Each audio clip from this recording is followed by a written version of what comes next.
O mga guys, usa ka tigulang nangutana ni Richard Gomez ug unsa kunoy tambal sa halap. Pero ang pinakadabis nga tambal sa halap mga guys, mao kini ang bila-bila. Dili basta-basta ka gihimoan ani kapsula mga guys. Ang pito ka hutong o pito ka punuan sa Biblia, bila-bila ayohon og hugas mga guys, gamot, lawas og iyang dahon. Imo siyang batasanon pag inom buntag udto hapon no?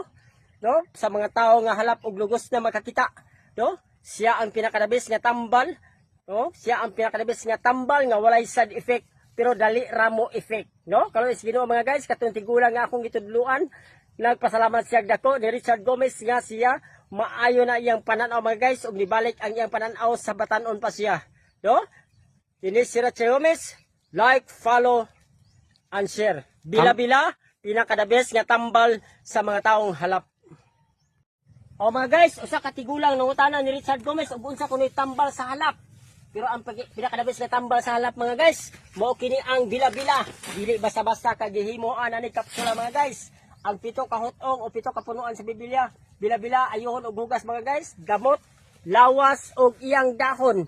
Imo siyang batasanon pag inom buntag udto hapon no? No? Sa mga tawo nga halap og lugos na makakita, no? Siya ang pinakadabis nga tambal, no? Siya ang pinakadabis nga tambal nga walay side effect pero dali ramo effect, no? Kalau is Ginoo mga guys, katong tigulang nga akong gitudluan, nagpasalamat siya dako ni Richard Gomez nga siya maayo na iyang pananaw mga guys ug nibalik ang iyang pananaw sa batanon pa siya, no? Ini si Richard Gomez, like, follow and share. Bila-bila pinakadabis nga tambal sa mga taong halap.